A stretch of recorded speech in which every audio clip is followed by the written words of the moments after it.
2024 with a session on AI in hospitality, recruitment, and retention. I am here joined by panelists Stephanie Ledger and Robert Levine. Stephanie and Robert, why don't you go ahead and each introduce yourselves? Well, good morning, everyone. I'm Stephanie Ledger, Chief Excellence Officer for First Rate Hospitality. We're a company that provides services to the hotels, especially boutique and independent hotels, on elevating the customer experience, but then also to the employee experience. And I'm the co-host of the podcast WTF Walk the Floors. Thank you all for being here this morning. I'm Robert Levine. I'm the CEO of ComOps. And at ComOps, we've got a number of business verticals, but the one we're most known for is helping independent hotels understand the sentiment of their team members and of their guests. So we're first going to talk about AI in recruitment. So we'll start there, then we'll get to AI in retention. We will go through some practical tips, common misconceptions about how hotels are using or can use AI, and then we will wrap it up with some Q&A. So to start with AI in recruitment, let's first go through some current uses of AI in recruiting at hotels. Stephanie, can you talk us through a little bit how you're seeing hotels use AI, especially in the recruitment process? Absolutely. So I think the key word here is some. We're really missing the point of being able to maximize what is already out there, especially for our independent boutique hotels, where they may not have the knowledge of knowing what is out there. And it's great to be going to conferences just like this one, so you're able to talk to other hoteliers to see what they're using, but also to feedback that they have on the AI when it comes to the recruitment. And I also do think, as you know, we do have a lot of positions that may not utilize technology. For example, say for housekeeping, and then when it comes on to that recruitment of them filling out the application online or setting up their resume, there may be some keywords that are being missed on an opportunity for them to being able to get hired. Where I feel like for us as the hoteliers, to making sure that we're able to accustom for that recruitment process for all levels of the employees. And especially for some folks in the audience who might be either hoteliers working with hotels who might not be sure how to get started with AI, what recommendations do each of you have for hotels who are new to using AI in recruitment? We're big believers in not going at this alone. Working with a partner, whether it's a consultant or whether it's a vendor, whether it's a peer, we think AI is moving very quickly and it's difficult to be a master of all things. So finding a partner that can help guide you through the process we think is absolutely critical. It's just tough to keep up with all the changes that are going on with AI. And I just also too want to add, when you're looking in with your partners, but look at it too as from putting yourself in the shoes of that new hire as well, to see what ways do you want to making sure that you're able to having that feedback from that new hire to saying, wow, the process was easy, it wasn't complicated, and then also to the timeliness of the communication as well. I think from the candidate perspective, it's a good point. I mean, who here has, for example, filled out a job application and had to upload your resume and then also fill out a whole bunch of fields that duplicate all the information you just uploaded? Yeah. So AI can help with that and try and reduce some of those redundancies that cause friction in the recruitment process. Yeah, we know over the past couple of years we've really focused on reducing the level of effort that it takes for our customers to interact with our brands. The same thing goes for employees, and trying to reduce all the effort we can, take it out of there, and make coming to work a place where they want to be, a place where they're happy. And we know through the service profit chain that happy employees deliver exceptional results, which increases total profitability. And then Robert, to that point as well, do you want to also touch on the importance of privacy and working with a partner that especially in the recruitment process when you have all sorts of candidate information, the importance of keeping that safe and secure? Absolutely. This goes back to finding a trusted partner. You can upload all of your data into something like ChatGPT, and that actually will work very well for you. That being said, your data is now being shared with a third party, and finding a partner that has secure environments to put that data in will help not only you feel better about that transition to AI, but it'll help your guests and also your team members feel better about leveraging artificial intelligence. And then with a final point on the recruitment side before we switch to retention, Stephanie, any thoughts as well about how you're seeing candidates, especially Gen Z, the newest entrants into the workforce, using AI in their application process? Of course, yeah, I would have to say we are definitely seeing a lot of them utilizing ChatGPT. But my recommendation also too for this younger generation is making sure that they're reviewing what they're submitting. So they may, for example, be putting for housekeeping, and then now ChatGPT may be coming out and utilizing the word chambermaid instead of room attendant or instead of housekeeper. So you want to making sure too with the younger generation that is using ChatGPT and us as the ones that are looking at their application to making sure that it's showing the authenticity of that candidate as well. I was just going to add one area on the recruitment piece that before we transition to retention that we're helping our clients is understanding what attributes our best team members look like and also what perhaps our high turnover team members look like. And finding those attributes using large language models and text and quantitative and qualitative data so that we can help when we're hiring folks, that we hire folks that look like our best team members and perhaps don't hire the folks that look like our team members that have turnover or perhaps aren't as productive. Great point to then transition to AI in retention. So when looking at ways to use AI in retaining employees, keeping them, of course, once they've been hired, Robert, why don't we start with you with some current uses of AI in the retention process at hotels? I think one thing we're very good at in the hospitality industry is listening to our team members and listening to our customers. That being said, for years we've used quantitative data. Score us 1 through 10 on how likely you are to recommend coming to work here. Quantitative data has worked well for our industry, but that being said, we think the leaders in this space are transitioning away from scores of 1 to 5, 1 to 10, yes or no, and transitioning to qualitative data. Tell us why you enjoy coming to work here.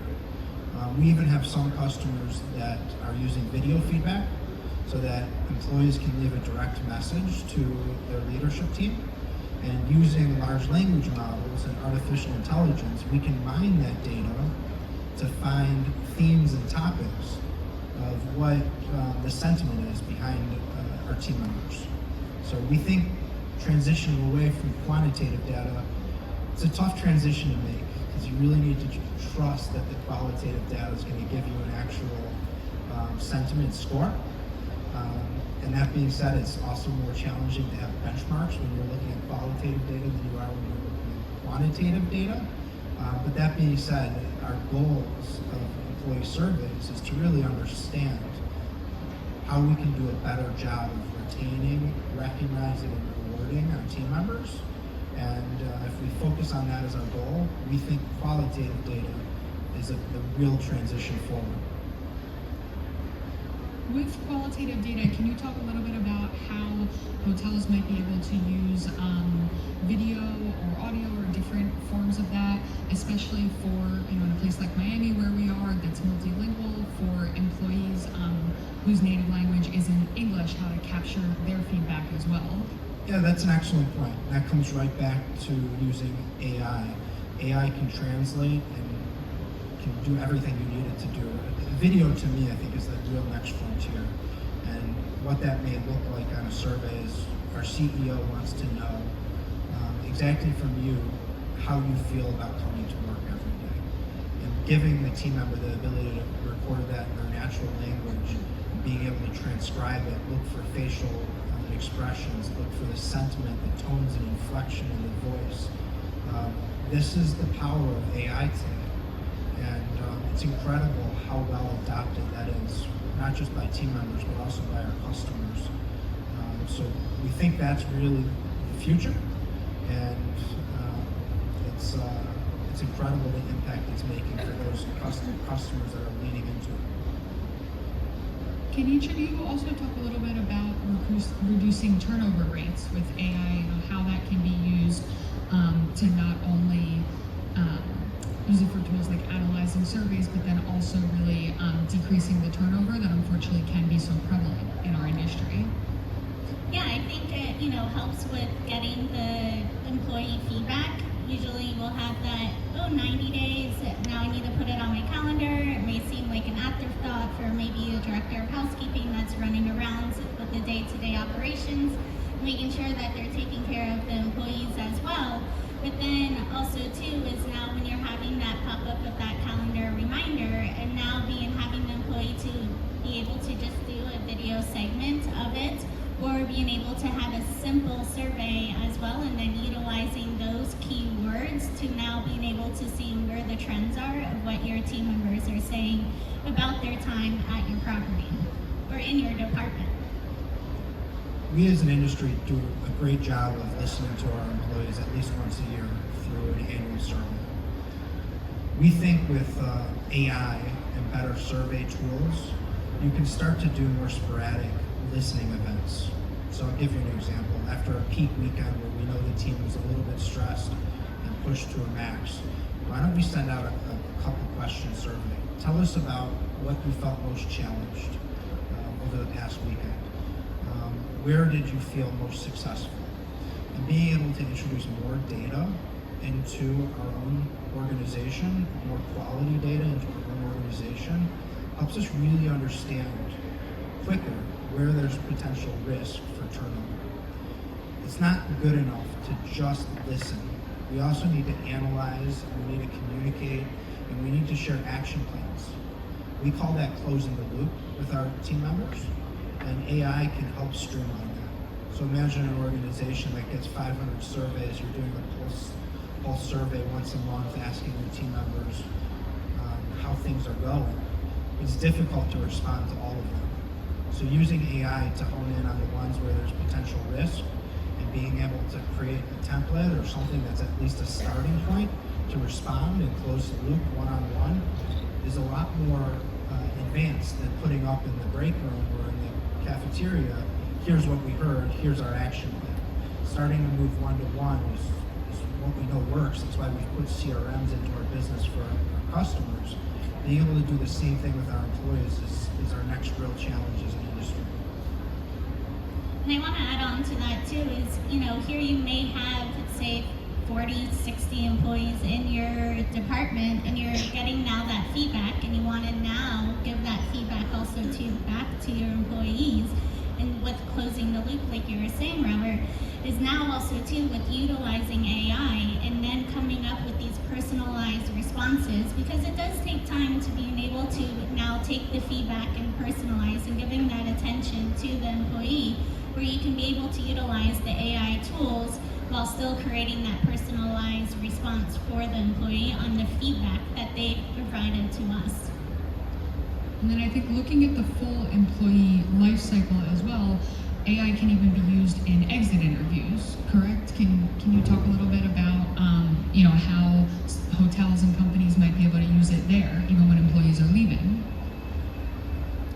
Yeah, so we believe strongly in what we would call campaign management. You might be familiar with that term for your customers, where you send a pre-stay email, a confirmation email, a post-visit email.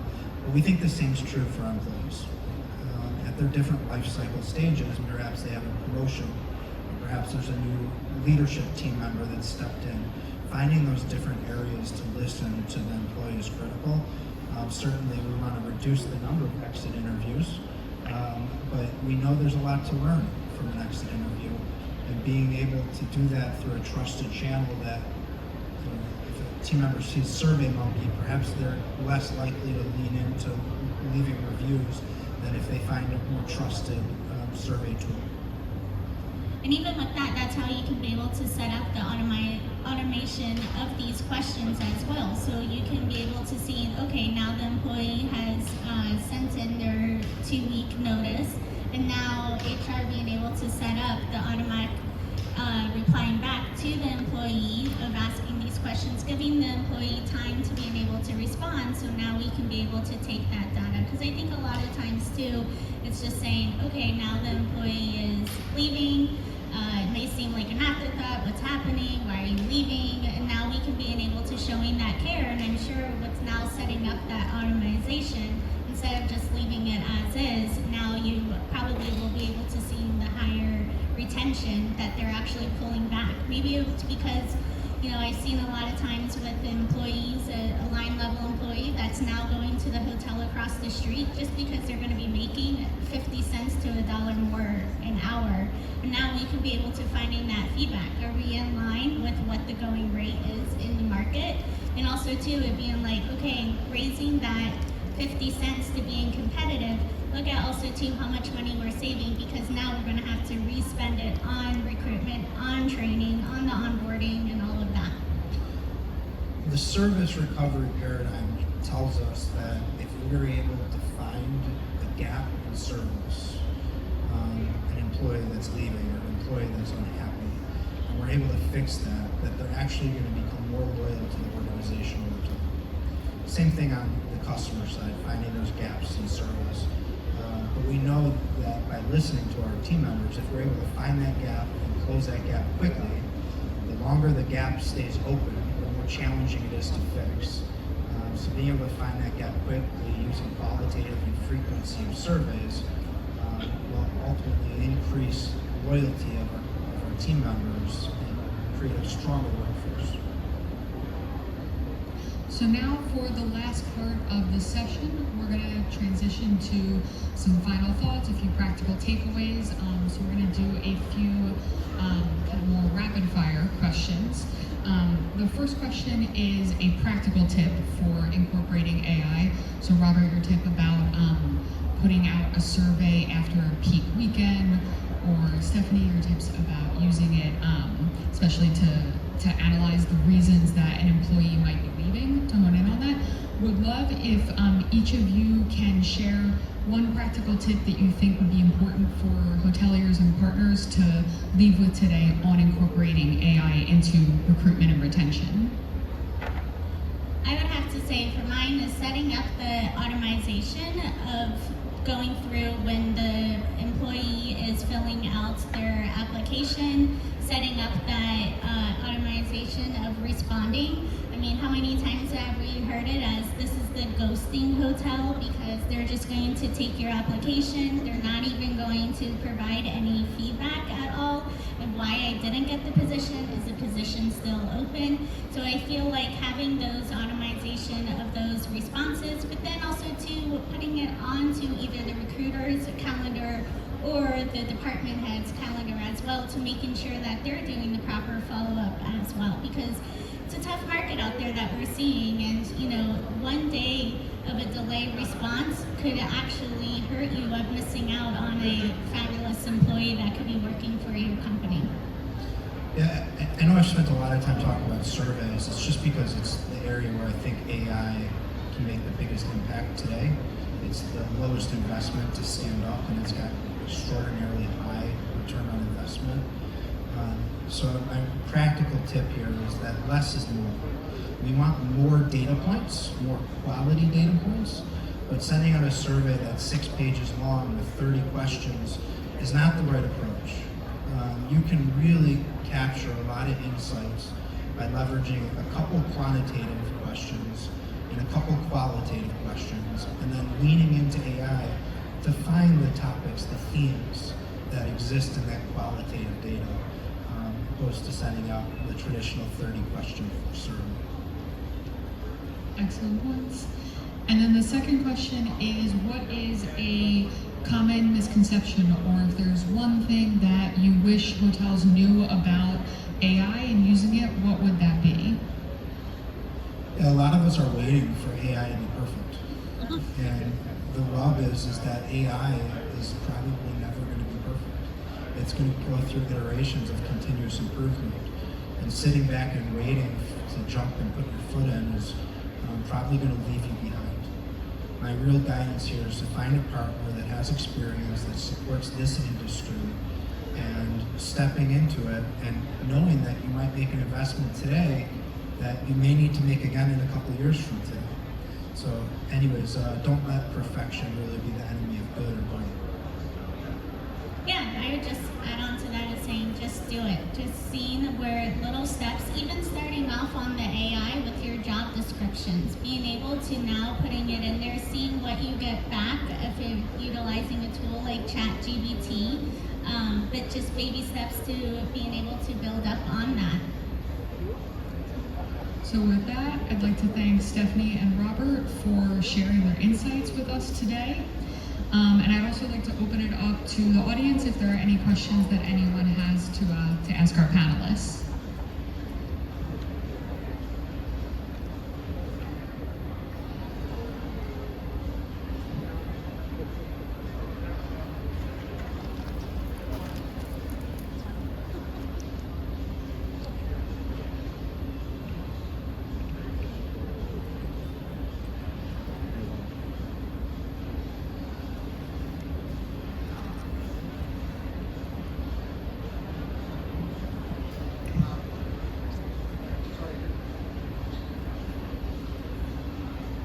Thank you. Great session.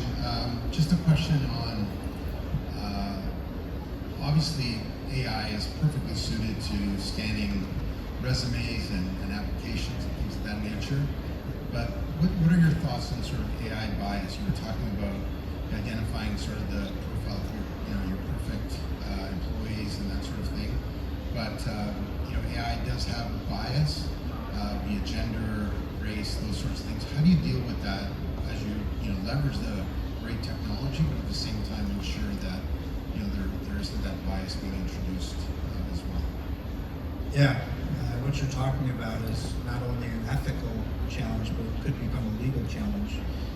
Bias in AI is could become a real problem. That's why we do recommend focusing on the quality of the software and the quality of the partner, somebody that has experience working through those challenges. Not all AI is created equal. And uploading your surveys to ChatGPT and asking ChatGPT to find the topics and themes will certainly work, but there's a lot of risk with going that approach, which is why we recommend investing in the quality of the software helps approach it. And I would also too just test running it, making sure that you're utilizing examples of resumes that may be in your market to then seeing now what does this look like of how the AI is pulling if this is a suitable candidate, to making sure you're feeding that information back into the AI so it's starting to learn more about your hotel and your employee demographic as well and background based upon the position, whether it be a department head or an executive member all the way down to a line level entry employee that may not have any experience and here for a college internship as well, but definitely feeding into your AI machine and hiring in the experts to helping you do that. I think we had a question up front as well. Suzanne McNamara from Florida International University. Great session, thank you. The focus that you have on surveys, I've got a two-part question. One, you mentioned short amount of surveys, but what is the length of time that you consider to be the right sweet spot for completing that? What's your theme and seeing conversion rate from being deployed to getting a response? And how are you pushing those surveys out to your employees? Yeah, good question. So on the customer side, we think under 4 minutes is the right size. And we think on the employee side, it's under 6 minutes. So we measure abandonment throughout the actual survey itself. One practical tip we have is allow team members to exit the survey after you have a couple of questions complete. If they'd like to continue on, certainly allow them to, but giving them that exit point allows them to complete a rapid survey versus perhaps wanting to go into additional depth or detail. And I would also too have to say is just the reminders of, putting signs up in the employee cafeteria, having it part of your pre-shift as well, having it part of your everyday culture that, is reminding the employees the importance of filling out these surveys. And I think also too, with giving the time for the employee to fill it out, also too, you don't want to say, okay, fill this out within the next 2 weeks. You want to be able to, put that pressure also too for the employees so we're getting that information automatically. But I do think with the younger generation is that if you're saying, oh, reply back to me within 24 hours, that's too much pressure for them. So you want to making sure of knowing your employees as well as, when does that timeline look? And you can utilize the AI of saying, okay, if I put 48 hours, how many surveys do I typically get compared to if I did 72 hours? But definitely repeating it, cafeteria, pre-shift, just managers talking about it. We have 3 ways that we typically push a survey out. The first one is we call it always on. So an always on survey is likely a QR code where a team member can scan it and say, I want to share feedback with you. The other 2 are a little bit more complicated. It's sending it via email or text. And the real decision point here is, do you want it to be anonymous or do you want to understand where that feedback is coming from? And ultimately, we don't have a recommendation on it. We have a point of view that it really depends on the property and the goals of the survey. So most of what we do are anonymous surveys and always on. But some organizations choose to make them, the team member gives them the opportunity to opt in so that they can close the loop with their feedback. Any other questions from the audience? If not, we'll also be up here if anyone wants to come up and ask the panelists any questions. We do also have on each of the ends contact information for Stephanie and Robert, as well as QR codes if you'd like to connect with any of us on LinkedIn. Thank you all for coming. Thank you. Thank you. Thank you. Thank you. It must be hard in the university field.